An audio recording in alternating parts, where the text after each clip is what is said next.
मसीह यीशु के जलाली नाम में आप सबकी खिदमत में सलाम और ज़िंदगी का दरिया ओपन बाइबल सेमिनरी में हम आपको खुश आमदीद कहते हैं। आज का जो हमारा अनुमान है वो ये है कि यीशु जल्द आने वाला है। Jesus is coming soon. आए हम अपनी इस क्लास को शुरू करने से पहले अपने आप को खुदावंद के सामने झुकाएंगे।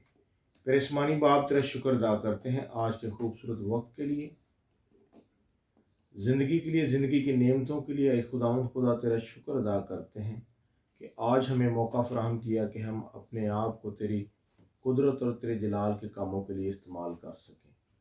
जो आज का पाक कलाम तेरा बंदा बयान करे वो हमारे राह के लिए रोशनी हो, क्योंकि तेरे पाक कलाम में लिखा है कि मेरा कलाम तेरे कदमों के लिए चिराग और राह के लिए रोशनी है। ऐ खुदावंद हम सबको इस बात पर मुतफिक कर कि जब तू आए तो हम बादलों में उड़कर हवा में तेरा इस्तकबाल कर सके। ये दुआ तेरे प्यारे बेटे अपने खुदावंद यीशु मसीह के वसीला से मांगते हैं, आमीन। अब मैं खुदा के बंदा भगत आरफ साहब को दावत देता हूँ कि वो आज का ज़िंदगी बख्श पाक कलाम हम सबके सामने बयान करें।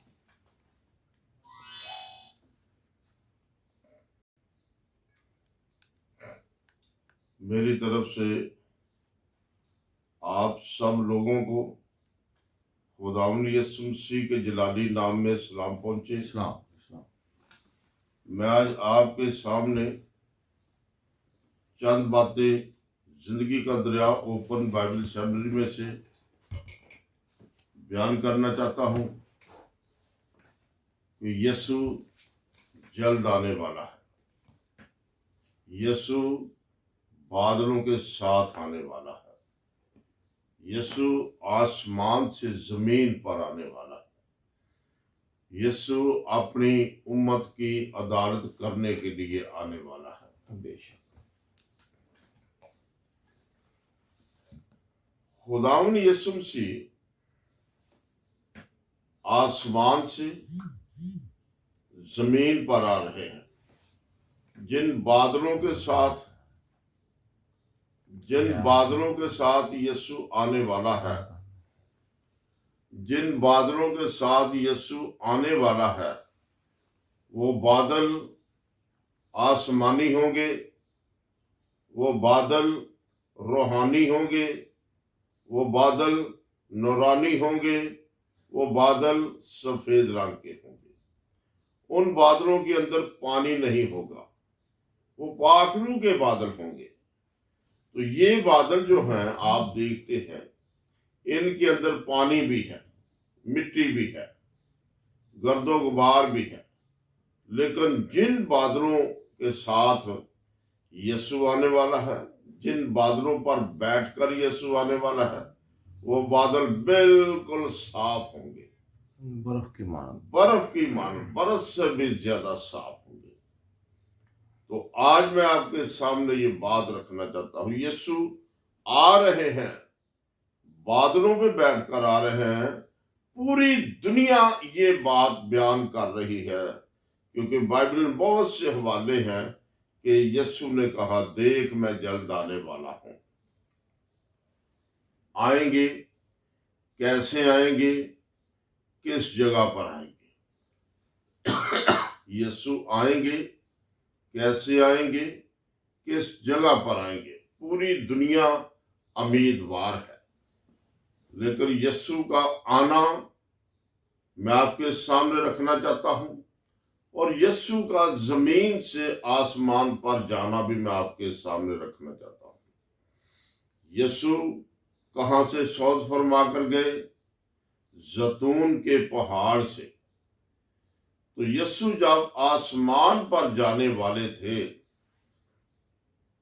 तो बाइबल मुकद्दस में लिखा है, मत्ती की इंजील 24 बाब उसकी 3री आयत से आप देख सकते हैं 12-14 आयत तक, कि यीशु के शागिर्द जैतून के पहाड़ पर बैठे हुए थे, अपने उस्ताद के साथ बैठे हुए थे, और अपने उस्ताद से ये पूछ रहे थे कि तेरा आसमान पर जाने का क्या निशान है, और दुनिया के आखिर होने का क्या निशान है, और तेरा दोबारा आने का क्या निशान है। तो यीशु ने कहा, खबरदार, घबरा ना जाना, मेरे आने से पहले आप पर बहुत सी मुसीबतें आएंगी। कौम पर कौम चढ़ाई करेगी, कबीलों पर कबीले चढ़ाई करेंगे, जगह जगह काल पड़ेंगे, जलजले आएंगे, मेरे नाम से तुम सताए जाओगे। मसीह का नाम लेने से लोग तुमको पकड़वाएंगे भी, तुमको मारेंगे भी, पटाई भी करेंगे, जलील भी करेंगे, तुम्हारे अंदर कोई गुनाह ना होगा। तुमने बर्दाश्त करनी है, सब्र करना है। तो ऐसा ही हुआ और ऐसा ही दुनिया में हो रहा है। कोई यीशु बहुत सी बातें कहकर आसमान पर गए। यीशु ने कहा, मेरे जाने के बाद झूठे मसीह भी आएंगे। कई लोग आकर कहेंगे कि मैं मसीह हूं। तो आज दुनिया में बेशुमार झूठे नबी आ चुके हैं। कोई अमेरिका में आ गया है, कोई किसी जगह पे आया है, कोई किसी जगह पे आया है। तो आज मैं आपके सामने ये बात रखना चाहता हूं, यीशु ने जो कहा वो हो रहा है। यीशु ने जो कहा दुनिया में वो हो रहा है। तुमको अदालत में लोग घसीटेंगे, इबादत गाहों में से निकाल कर आपको बेहुरमत करेंगे। तो ऐसा हो रहा है। तो यीशु जब ये बातें कहकर आसमान पर जा रहे थे, तो जैतून के पहाड़ पर खुदावंद यीशु मसीह की रिहाइश थी। जैतून के पहाड़ पर गतसमनी का बाग है। जैतून के पहाड़ पर कदरून का नाला है। जैतून के पहाड़ पर खोपड़ी की पहाड़ी है। जैतून के पहाड़ पर कलवरी की पहाड़ी है। जैतून के पहाड़ पर गिलगिता की पहाड़ी है। जैतून के पहाड़ पर बैते फिगा है। जैतून के पहाड़ पर बैतनिया भी है। जैतून के पहाड़ पर बहुत सिलसिला है, बहुत सारे गांव हैं। तो जैतून का पहाड़ यरूशलेम में है। जैतून का पहाड़ सतह समुंदर से 2600 फुट की बुलंदी पर है। जैतून के पहाड़ की 4 चोटियां हैं। आज मैं आपके सामने ये रखना चाहता हूं, जैतून का पहाड़ बिल्कुल साफ पत्थरों का है, सफेद पत्थरों का है। इसी पहाड़ पर शागिर्दों ने बहुत सी बातें खुदावंद यीशु मसीह से सीखी। यही पहाड़ खुदा का पहाड़ है। खुदा के पहाड़ पर कौन चढ़ेगा? वही जिसके हाथ साफ है। ये जैतून के पहाड़ की बात हो रही है। तो ये 4 चोटियों वाला पहाड़ है। यीशु जब आसमान पर गए, इससे पहले कि यीशु पकड़वाए गए, तो जैतून के पहाड़ से, गतसमनी बाग के अंदर से यीशु पर सियासत हुई। तो जैतून के पहाड़ पर यीशु के कोड़े मारे गए। तो जैतून के पहाड़ पर कपड़े उतारे गए। तो जैतून के पहाड़ पर यीशु को मसलूब किया गया। तो जैतून के पहाड़ पर यीशु को कांटों का ताज पहनाया गया। तो जैतून के पहाड़ पर यीशु ने 7 कलमे बोले। तो जैतून के पहाड़ पर यीशु मसलूब हुआ। तो जैतून के पहाड़ पर यीशु दफन हुआ। तो जैतून के पहाड़ पर यीशु जिंदा हुआ। तो जैतून के पहाड़ में से तीसरे दिन गतसमनी बाग के अंदर यीशु की कब्र थी। तो जब जिंदा हुआ तो 40 दिन तक खुदावंद यीशु मसीह फिर मनादी करते रहे। इसके बाद 10 दिन और मनादी की। 50 दिन के बाद यीशु आसमान पर सौद फरमा गए। तो जैतून का पहाड़ यरूशलेम में है। ये बनी इस्राएल कौम के शहर में है। तो इसी पहाड़ पर पाम संडे का जुलूस भी निकाला गया। पाम संडे का जुलूस क्यों निकाला गया कि 4 दिन का मुर्दा लाजर जैतून के पहाड़ पर था, जहां से यीशु ने जिंदा किया। और यीशु ने जब लाजर को जिंदा किया, 4 दिन का मुर्दा था, तो सब कौमें दूसरे दिन यीशु का इस्तकबाल करने के लिए आई। बहुत सी खजूर की डालियां लेकर, बहुत से और फूल वगैरह, तो लोगों ने यीशु का इस्तकबाल किया। तो आज मैं शॉर्ट बात आपके सामने रखना चाहता हूं कि आज यीशु जहां से आसमान पर गए जैतून के पहाड़ पर, और यीशु को लोगों ने आसमान पर जाते भी देखा। अमाल की किताब 1 बाब 10 है। बता दो। और उसके जाते वक्त जब आसमान की तरफ गौर से देख रहे थे, तो देखो 2 मर्द सफेद पोशाक पहने उसके पास आ खड़े हुए और कहने लगे, ए गलीली मर्दों, तुम क्यों खड़े आसमान की तरफ देखते हो? यही यीशु जो तुम्हारे पास से आसमान पर उठाया गया है, उसी तरह फिर आएगा जिस तरह तुमने इसे आसमान पर जाते देखा है। बाइबल मुकद्दस में लिखा है, खुदावंद यीशु मसीह जब आसमान पर जा रहे थे तो बहुत से लोग देख रहे थे, शागिर्द भी देख रहे थे। शागिर्द सब गलील के रहने वाले थे। तो उनके पास 2 फरिश्ते आ गए। फरिश्तों ने पूछा, आए गलीली मर्दों, तुम आसमान की तरफ क्या देख रहे हो? यही यीशु वो है जो दुनिया में मौजज़ात दिखाता रहा, बीमारों को शिफा देता रहा, अंधों की आंखें खोलता रहा, गूंगों की जबान खोलता रहा, बैरों के कान खोलता रहा, हर किस्म की बीमारी को शिफा देने वाला आज दुनिया से रुखसत होकर आसमान पर जा रहा है। यही यीशु वो है जो मुर्दों को जिंदा करता था। यही यीशु वो है जो बीमारों को शिफा देता है। यही यीशु वो जो कोड़ियों को पाक करता था। यही यीशु वो जिसने 38 साल के बीमार को शिफा दी। यही यीशु है जिसने 18 साल की कुबड़ी औरत को शिफा दी। यही यीशु है जिसने 12 साल की बीमार औरत को शिफा दी।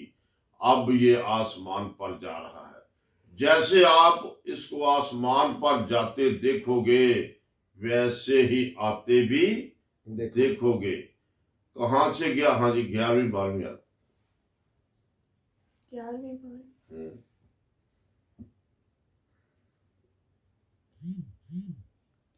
उसी में हम भी उसके इरादे के मुआफिक जो अपनी मर्जी की बेटा कौन सी आयत? कौन सी किताब है? बाइबल में लिखा है कि यीशु को उसके शागिर्दों ने आसमान पर जाते देखा। तो जब जा रहा था आसमान पर, तो जैतून के पहाड़ से जा रहा था। तो जैतून के पहाड़ पर ही आएगा। तो जब जैतून के पहाड़ पर यीशु आएगा, तो ये बड़ी खास बात मैं आपके सामने रखना चाहता हूं। यीशु 1000 साल बादशाही करने के लिए आ रहा है। यीशु दुनिया की अदालत करने के लिए आ रहा है। ज़बूर की किताब 96 ज़बूर 11-12 देखें, 13 भी। उसके आने से पहले क्या होगा? 96 ज़बूर की किताब 96 बाब। आसमान खुशी मनाए। आसमान क्या करे? खुशी मनाए। जब यीशु जमीन की अदालत करने के लिए आएगा, तो आसमान क्या करे? खुशी मनाए। हाँ, और जमीन शादमान हो। जमीन भी शादमान हो जाए। समुंदर और उसकी ममूरी शोर मचाए। समुंदर भी शोर मचाए, समुंदर के अंदर जितनी मखलूकात है वो भी शोर मचाए। हाँ जी, मैदान और जो कुछ उसमें है बाग बाग है हो, बाग बाग हो जे, मैदान भी, मैदान के दरख्त भी, मैदान के अंदर जितने चरिंद परिंद है सब क्या हो जे, शादमान हो जे। हाँ जी, तब जंगल के सब दरख्त खुशी से गाने लगेंगे। जंगल के दरख्त भी क्या करेंगे, खुशी से गाने लगेंगे कि हमारा आसमानी बादशाह जो है दुनिया की अदालत करने के लिए आ रहा है। हाँ जी, खुदावंद के हजूर क्योंकि वो आ रहा है, वो जमीन की अदालत करने को आ रहा है। यार वो अपनी जमीन की अदालत करने के लिए आ रहा है। जब यस्सु ज़बूर 98 जब यस्सु दुनिया की अदालत करने के लिए आएगा 98 तो मैं आपके सामने ये बात रखना चाहता हूं कि जंगल के दरख्त भी गीत गाएंगे, समुंदर भी शोर मचाएगा, समुंदर की ममूरी भी शोर मचाएगी, जंगल के परिंदे भी गीत गाएंगे, हर चीज यस्सु की खुशी मनाएगी कि यस्सु दुनिया की अदालत करने के लिए आसमान से जमीन पर आ रहा है। जब यस्सु आएगा तो लाखों करोड़ों फरिश्तों के साथ आएगा, और कहां पर आएगा, जैतून के पहाड़ पर उसकी अदालत होगी। उसकी अदालत का तहत जो है वो जैतून के पहाड़ पर लगेगा। वो यरूशलेम में है जैतून का पहाड़, वो सफेद पत्थरों का है पहाड़। वो सतह समुंदर से 2600 फुट की बुलंदी पर है। तो उसी पहाड़ की 4 चोटियां हैं। तीसरी चोटी से यीशु आसमान पर सौद फरमागे, और उसी पहाड़ की तीसरी चोटी पर दोबारा यीशु आएंगे। हाँ जी, सलाब तालियां बजाएं, पहाड़ियां मिलकर खुशी से गाएं खुदावंद के हजूर क्योंकि वो जमीन की अदालत करने आ रहा है। क्या कर रहे, पहाड़ क्या करे, तालियां बजाएं, पहाड़ सलाब तालियां बजाए, पहाड़ मिलकर खुशी से गाएं। सलाब तालियां बजाएं। क्या पानी के हाथ हैं जी? No. यस्सु जब आएगा तो पानी के अंदर से तालियों की आवाज आएगी। पहाड़ का मुंह नहीं, लेकिन पहाड़ भी खुशी से गीत गाएंगे।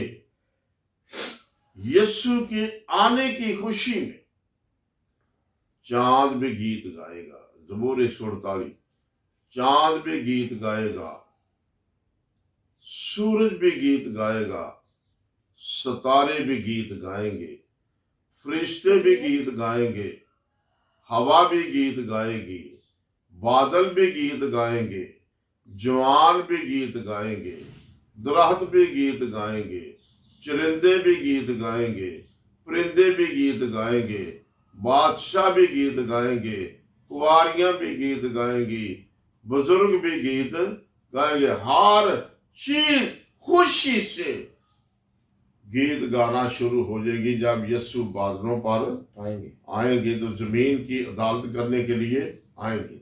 जब यस्सु आएगा तो दुनिया में कोई बीमार नहीं रहेगा, कोई कमजोर नहीं रहेगा, कोई परेशान नहीं रहेगा, कोई मुसीबत ज़दा नहीं रहेगा। हर इंसान खुशहाल हो जाएगा। हाँ जी, ज़बूर 148 48 पहली आयत से 12 तक। खुदावंद की हम्द करो आसमान पर। क्या करो, खुदावंद की हम्द करो। हमें भी इजाजत है कि हम भी खुदावंद की हम्द करें, जैसे कि आसमान पर चांद, सूरज, सितारे, हवा, फरिश्ते खुदा की हम्द करते हैं। हाँ जी, आसमान पर से खुदावंद की हम्द करो, बुलंदियों पर उसकी हम्द करो, उसके फरिश्तों सब उसकी हम्द करो, उसके लश्करों सब उसकी हम्द करो, सूरज चांद उसकी हम्द करो, नूरानी सितारों सब उसकी हम्द करो, फलक ला फालिक उसकी हम फलक अफलाक, फलक लफाक उसकी हमद करो, और तू भी ए फिजा पर के पानी, ऐ सब खुदावंद के नाम की हमद करो, क्योंकि उसने हुक्म दिया और ये पैदा हो गए। उसने ये अब्दुलाबाद के लिए कायम किया है। उसने अटल कानून मुकर्रर कर दिया है। ज़मीन पर से खुदावंद की हमद करो, ए अज़दहाओ और सब गहरे समुद्रों, ए आग और ओलो, ए बर्फ और कोहर, ए तूफानी हवा जो उसके कलाम की तामील करती है, ए पहाड़ों और सब टीलों, ए मेवादार दरख्तों और सब देवदारों, ए जानवरों और सब चौपायों, ए रेंगने वालों और परिंदों, ए ज़मीन के बादशाहों और सब उम्मतों, ए उमरा और ज़मीन के सब हाकमों, ए नौजवानों और कुंवारियों, ए बूढ़ों और बच्चों, ये सब खुदावंद के नाम की हमद करें, क्योंकि उसी का नाम मुमताज़ है। हाँ जी, हर चीज किसकी हमद करे? खुदा की। यीशु, कि यीशु बादलों के साथ जमीन की अदालत करने के लिए आ रहा है। तो बाइबल मुकद्दस के अंदर लिखा है, जब यीशु आएगा तो चांद भी उसकी हमद करेगा, सूरज भी उसकी हमद करेगा, सितारे भी यीशु की हमद करेंगे, फरिश्ते भी यीशु की हमद करेंगे, हवा भी यीशु की हमद करेगी, बादल भी यीशु की हमद करेंगे, परिंदे भी यीशु की हमद करेंगे, चौपाए भी यीशु की हमद करेंगे, दरिंदे भी यीशु की हमद करेंगे। तो आज मैं आपके सामने ही रखना चाहता हूं, जंगल के दरख्त भी यीशु की हमद करेंगे, नौजवान भी यीशु की हमद करेंगे, कुआरियां भी यीशु की हमद करेंगी, बादशाह भी यीशु की हमद करेंगे, बूढ़े भी यीशु की हमद करेंगे, और दुनिया की हर चीज, पानी भी यीशु की हमद करेगा। आज मैं आपके सामने ये बात रखना चाहता हूं कि यीशु जल्द आ रहा है, अपनी उम्मत की अदालत करने के लिए आ रहा है, और ये जैतून के पहाड़ पर आ रहा है। तो जैतून का पहाड़ सतह समुद्र से 2600 फुट की बुलंदी पर है, ये यरूशलेम में है। तो जब यीशु आएगा तो उसकी अदालत का तहत जो है वो देखने के लिए, अदालत में शामिल होने के लिए दुनिया की सब कौमें वहां जमा हो जाएंगी। कैसे हो जाएंगी? यशायाह की किताब 5 बाब उसकी 26 आयत मेरे साथ निकालेंगे। यशायाह नबी की किताब 5 बाब 26 आयत। और वो कौमों के लिए दूर से झंडा खड़ा करेगा। क्या करेगा यीशु? कौमों के लिए, एक कौम के लिए नहीं। वो एक कौम की अदालत करने नहीं आएगा, दुनिया में जितनी भी कौमें हैं सब कौमों की अदालत करने के लिए आ रहा है। वो कौमों आकर क्या करेगा? कौमों के लिए दूर से झंडा खड़ा करेगा। हाँ जी। और उनको जमीन की इंतहा से सुस्कार कर बुलाएगा, और देख वो दौड़े चले आएंगे, ना कोई उनमें थकेगा ना फिसलेगा, ना कोई ऊँगेगा ना सोएगा, ना उनका कमरबंद खुलेगा, ना उनकी जूतियों का तस्मा टूटेगा। बाइबल में क्या लिखा है? जब यीशु आएगा, 13 बाब की 3 जब यीशु आएगा तो एक झंडा खड़ा करेगा। वो झंडा जैतून के पहाड़ पर होगा। जैतून के पहाड़ की तीसरी चोटी पर खड़ा किया जाएगा, और सारी दुनिया को अपने हाथ से यीशु क्या करेगा, इशारा करेगा कि आज वो इस झंडे के नीचे सारी दुनिया पैदल दौड़ दौड़ कर वहां पहुंचेगी। ना किसी को भूख लगेगी, ना किसी को प्यास लगेगी, ना किसी को थकावट होगी। हर इंसान सुबह शाम दौड़ दौड़ कर वहां पहुंचेगा। हाँ जी, आगे। यशायाह नबी का सहीफा उसका 13वां बाब उसकी दूसरी आयत, तुम नंगे पहाड़ पर एक झंडा खड़ा करो, उनको बुलंद आवाज से पुकारो और हाथ से इशारा करो कि वो सरदारों के दरवाजों के अंदर जाएं। बाइबल मुकद्दस में क्या लिखा है कि तुम नंगे पहाड़ पर एक झंडा खड़ा करो, ऊंचे पहाड़ पर, जिस पहाड़ पर दरख्त ना हो, दूर तक वो झंडा दिखाई दे, और हाथ से क्या करो, 18 बाब की तीसरी आयत, और हाथ से इशारा करो ताकि सारी उम्मत जो है, सारी दुनिया जो है उस झंडे के नीचे आ जाए। हाँ जी। यशायाह नबी का सहीफा 18वां बाब उसकी तीसरी आयत, ए जहान के तमाम बाशिंदों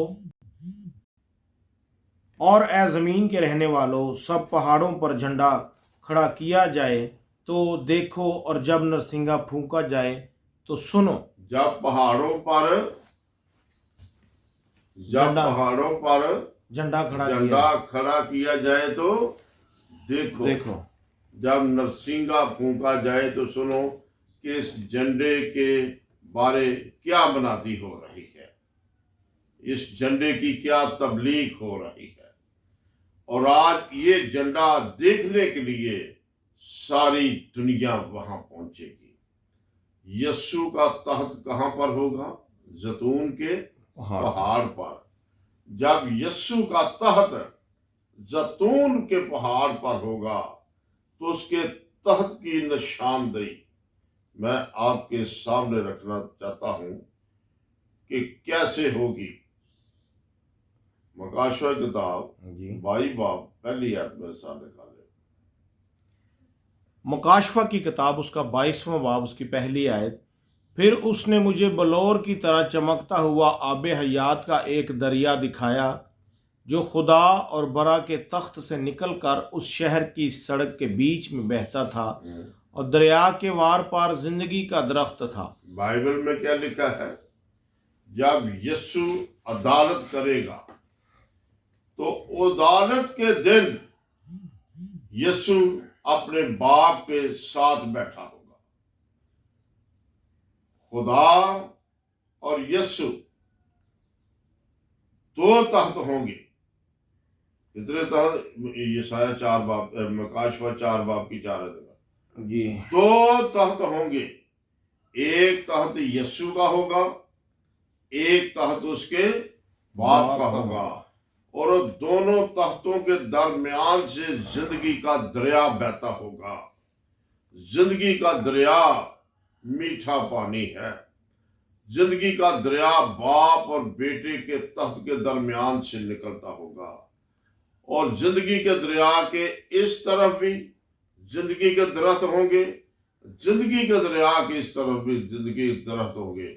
वो 12 महीने फलते रहेंगे, 12 महीने फलते रहेंगे, और उन दरख्तों से 1000 साल तक लोग फल खाते रहेंगे, और जिंदगी के दरिया में से 1000 साल तक लोग पानी भी पीते रहेंगे। ना रोटी की जरूरत होगी, ना गोश्त की जरूरत होगी, ना किसी और चीज की जरूरत होगी। वहां सिर्फ जिंदगी का दरिया जिसमें आपने पानी पीना है, और जिंदगी के दरख्त जो है उनको 12 किस्म के फल लगते हैं। उन फलों में से आप फल खाएंगे, और जो कोई जिंदगी के दरिया में से पानी पिएगा वो हरगिज़ ना मरेगा, वो मौत को करोड़ों साल भी ना देखेगा। जो कोई जिंदगी के दरिया में से पानी पिएगा वो कभी बीमार नहीं हो सकता, कभी कमजोर नहीं हो सकता, कभी परेशान नहीं हो सकता, कभी मुसीबत ज़दा नहीं हो सकता।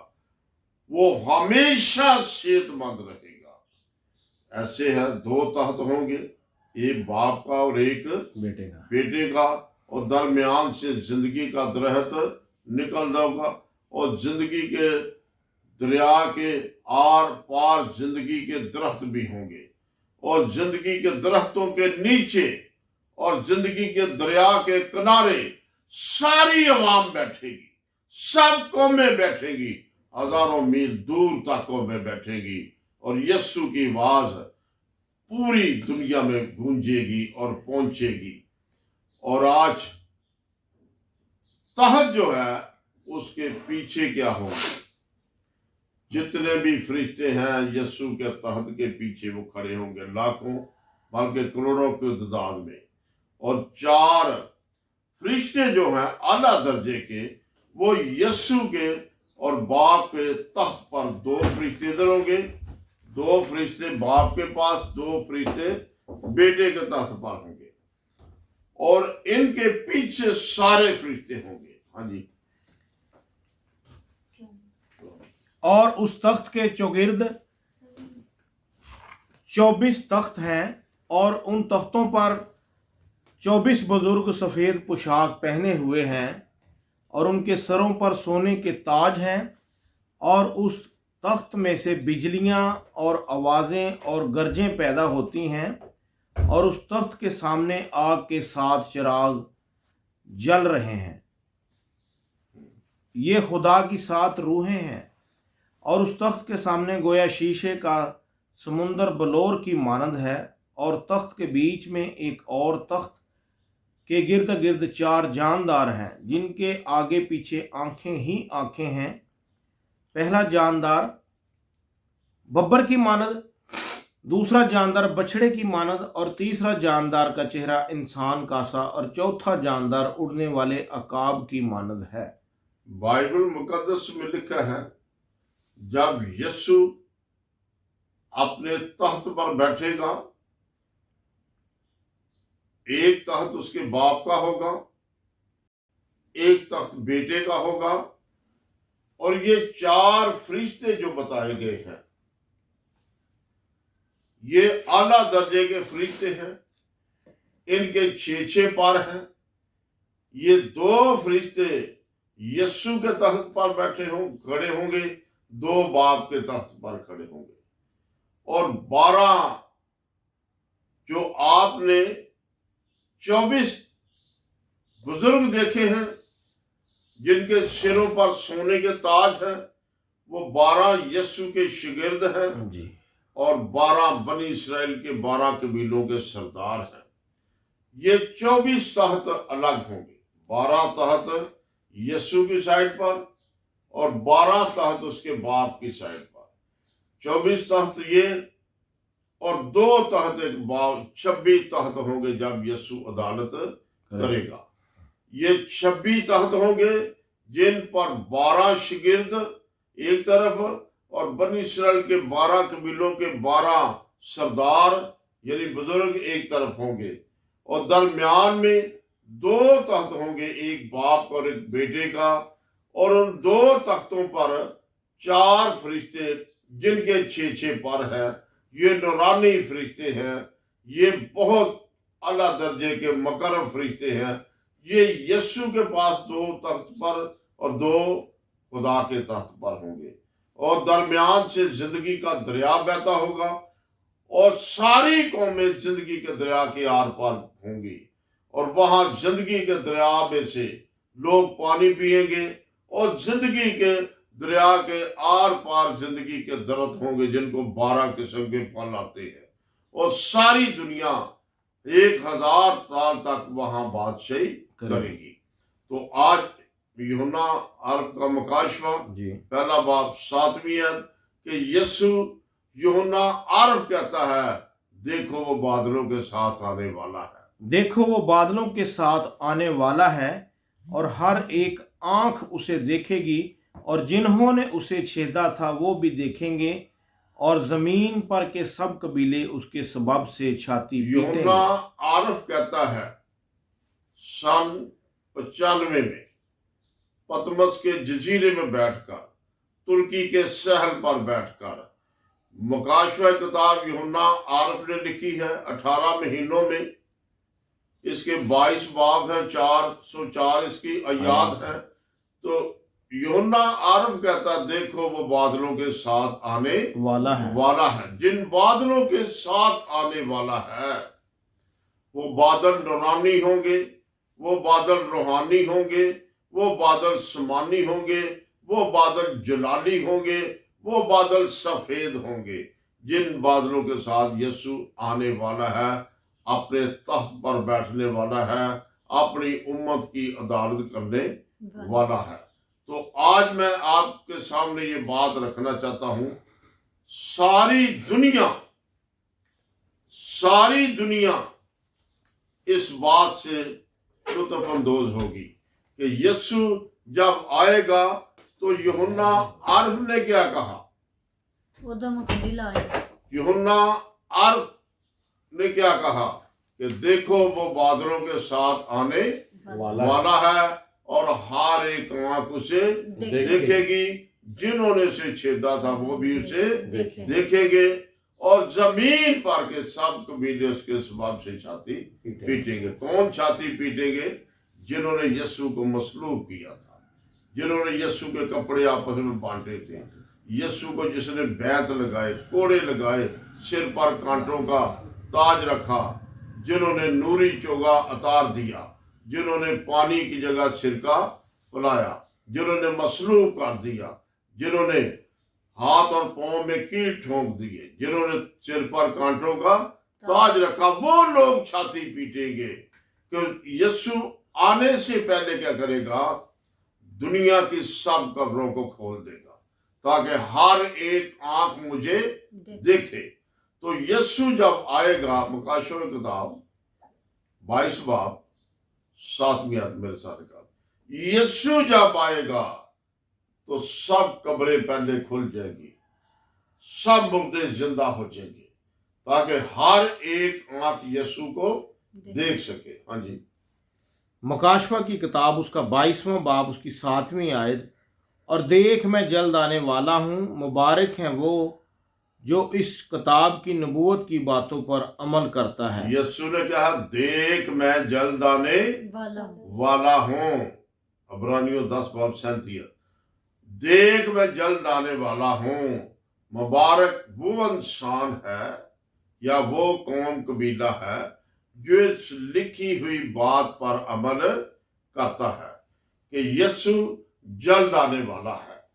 हाँ जी, इब्रानियों के नाम का खत 10 बाब उसकी 37वीं आयत, और अब बहुत ही थोड़ी मुद्दत बाकी है कि आने वाला आएगा और देर ना करेगा। अब बहुत ही थोड़ी मुद्दत बाकी है, बहुत ही थोड़ी मुद्दत बाकी रह गई है कि आने वाला आएगा और देर ना करेगा। याकूब का खत 5 बाब 8वीं आयत देखें। अब बहुत ही थोड़ी मुद्दत बाकी रह गई है कि आने वाला आएगा और देर ना करेगा। हाँ जी, तुम भी सब्र करो और अपने दिलों को मजबूत रखो, क्योंकि खुदावंद की आमद करीब है। खुदावंद की आमद क्या है? करीब है। तुम भी सब्र करो। मुकाशवा यशायाह किताब 26 बाब 21वें आयत में साथ निकाले। तुम भी क्या करो? सब्र करो, क्योंकि खुदावंद की आमद करीब है, वो आने वाला है, उसका आना यकीनी है, उसका आना हकीकी है कि सारी किताबों में यीशु की गवाही मिल रही है कि यीशु खुदा का बेटा है। हाँ जी, क्योंकि देखो खुदावंद अपने मकाम से चला आता है। देखो खुदावंद अपने मकाम से चला आता है। इसका मतलब कि वो आ रहा है, यीशु आ रहा है। उसका मकाम कहाँ है? आसमान पर है। मुकाशवा 11 बाब 3 बाब की 11। देखो यसाया भी कह रहा है कि यीशु आ रहा है, यूहन्ना भी कह रहा है कि यीशु आ रहा है, पौलुस रसूल भी कह रहा है यीशु आ रहा है, बेशुमार लोग ये बयान कर रहे, दाऊद नबी भी देख रहा है कि यीशु आ रहा है। हाँ जी। मुकाशफा की किताब 3 बाब उसकी 11वीं आयत, मैं जल्द आने वाला हूँ। यीशु ने क्या कहा? मैं जल्द आने वाला हूँ। अब यीशु खुद कह रहा है कि मैं जल्द आने वाला हूँ। पहले गवाहियां हमने सुनी है मुख्तलिफ नबियों की, अब यीशु खुद कह रहा है कि देख मैं जल्द आने वाला हूँ। हाँ जी। जो कुछ तेरे पास है उसे थामे रह, ताकि कोई तेरा ताज ना छीन ले। जो कुछ तेरे पास है उसे थामे रह, ताकि कोई तेरा ताज छीन ना ले। हर इंसान को खुदा ने ताज देना है और ताज दे रखा है, और अपने ताज की कदर करना। मुकाशफा 12 है। आज मैं आपके सामने ये बात रखना चाहता हूं कि यीशु आसमान छोड़कर जमीन पर आ रहा है, और 1000 साल बादशाही यीशु की होगी। 1000 साल तक सिर्फ खतीब होगा तो यीशु होगा, सब कौमें खामोशी से सुनती रहेगी। ना कोई जादूगर रहेगा, ना कोई तबीज देने वाला रहेगा, ना कोई झूठा नबी रहेगा, ना किसी को गुमराह करने वाला रहेगा। सिर्फ इंसाफ ही इंसाफ आपको मिलेगा। सच्चाई की बातें आप 1000 साल तक सुनते रहेंगे, और जिंदगी के दरिया में से 1000 साल तक पानी भी पीते रहेंगे। हाँ जी। मुकाशफा की किताब उसका 22वां बाब 12वीं आयत, देख मैं जल्द आने वाला हूँ, और हर एक के काम के मुआफिक देने के लिए अजर मेरे पास है। मैं अल्फा और ओमेगा, अव्वल और आखिर, इब्तदा और इंतहा हूँ। यीशु ने कहा देख मैं जल्द आने वाला हूँ, हर इंसान के काम के मुताबिक देने के लिए अजर मेरे पास। अजर सिर्फ यीशु के पास है। अजर कोई इंसान और नहीं दे सकता। अजर खुदा ने आसमान और जमीन का कुल अख्तियार अपने बेटे को दिया है। अजर देना है तो यीशु ने, किसी के गुनाह माफ करने हैं तो यीशु ने, जन्नत का दरवाजा खोलना है आपके लिए तो यीशु ने। जन्नत का दरवाजा यीशु, मेरा ये ईमान है। वो है अजली बादशाह, अंजील का फरमान है।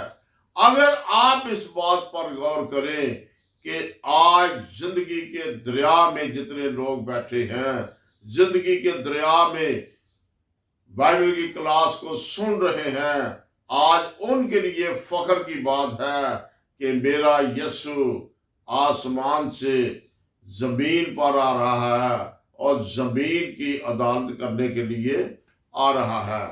तो कोई भी इंसान ऐसा नहीं जो मर गया है वो जिंदा ना हो। यीशु आएगा, सबसे पहले कब्रों को क्या करेगा? खोलेगा। जब कब्रों को खोलेगा तो फिर 1000 साल तक यीशु क्या करेगा? अदालत अपनी उम्मत की। 1000 साल तक यीशु कलाम सुनाएगा और सब कौमें सुनेगी। जिनके दावे हैं वो सब दावेदार भी यीशु की आवाज को सुनेंगे कि यीशु खुद जिंदगी का दरिया है। वो जिंदगी के दरिया का मालिक है, जिंदगी के दरख्त का खालिक है। वो सारी उम्मत की अदालत करने के लिए आसमान को छोड़कर जमीन पर आ रहा है। खुदावन इसी कलाम पर मुझे और आपको बरकत दे। आमीन। आखिर में स्टीफन भाई हैं, उनके लिए, और यूएसए से शहजाद भाई हैं, उनके लिए दुआ कीजिए। फैबिन भाई हैं और दीगर और जितने हमारे जो रोज़मर्रा के व्यूअर्स हैं उनके लिए भी, कामरान के लिए दुआ कीजिए। हम सब अपनी आंखों को बंद करेंगे। शुक्र करता हूँ प्यारे खुदावनी यीशु नासरी, मैं शहजादा साहब के लिए दुआ करता हूँ, उसके बेटे के लिए दुआ करता हूँ, उसके ट्रक में जो रुकावट है यूएसए में, उन इंश्योरेंस के कागज जो रुके हुए हैं, उन सब पर तेरा फजल चाहता हूँ, तेरी बरकत चाहता हूँ, तेरी बख्शिश वाला हाथ उन पर आ जाए। ट्रक की सारी प्यारी खुदावन यीशु नासरी आमदनी इनके घर के लिए बाइसे फख्र हो। इंश्योरेंस के कागजात जो रुके हुए हैं वो तेरे जिंदा जलाली कदूस नाम पर कार आमद आ जाए और इनके हक में लिखे जाएं, इनको वापस मिल जाए, ताकि अपने कारोबार में सदा खुशहाल रहकर तेरा शुक्र अदा कर सके। मैं नदीम के लिए, शहजादे के लिए, इनके सारे खानदान के लिए तेरा फजल, तेरी बरकत, तेरी बख्शिश, तेरी कुदरत, तेरी अजमत, तेरी रहमत चाहता हूँ। इसी तरह फैबियान साहब के लिए, स्टीफन के लिए, प्यारे खुदावन यीशु नासरी कामरान के लिए, फरा के लिए, मसद के लिए, अमरान के लिए, अमरान खोखर के लिए, प्यारे खुदावन यीशु नासरी आसमान से मैं तेरी शफा वाला हाथ बुलंद देखना चाहता हूँ। जितने लोगों की दरखास्त है, जिंदगी के दरिया को देखने वाले हैं, जिंदगी के दरिया में बैठे हुए लोग हैं, कोई बीमार है, कमजोर है, परेशान है, मुसीबत ज़दा है, उन पर आसमान से अपनी शफा वाला हाथ बुलंद कर दे। इब्राहिम, ज़हाक, याकूब के खुदा, मैं खास तौर पर फरा के लिए दुआ करता हूँ। उसके कागजात में जो रुकावट है, सारी रुकावट हॉस्पिटल की अपने जिंदा जलाली कदूस नाम पर खत्म कर दे।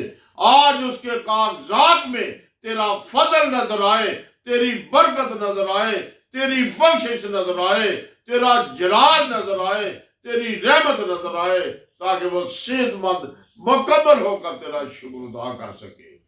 इब्राहिम, ज़हाक, याकूब के खुदा, जितने लोग जिंदगी के दरिया में बैठे हैं, उन सब पर आसमान से अपने करम की नजर कर, उनको पाक की आग से गर्म कर, ताकि कोई बदरू, कोई जादू, कोई दुख, कोई दर्द, कोई बीमारी, कोई कमजोरी, कोई परेशानी उनके घरों में न रह सके। इन सब के घरों में तेरे पाक फरिश्तों का पहरा लग जाए, ताकि सदा खुशहाल रहकर तेरा शुक्र अदा कर सके। यीशु के नाम पर मांगता हूँ, आमीन। जिसने हमें सिखाया, ऐ हमारे बाप, तू जो आसमान पर है, तेरा नाम पाक माना जाए, तेरी बादशाहत आए, तेरी मर्जी जैसे आसमान पर पूरी होती है ज़मीन पर भी हो।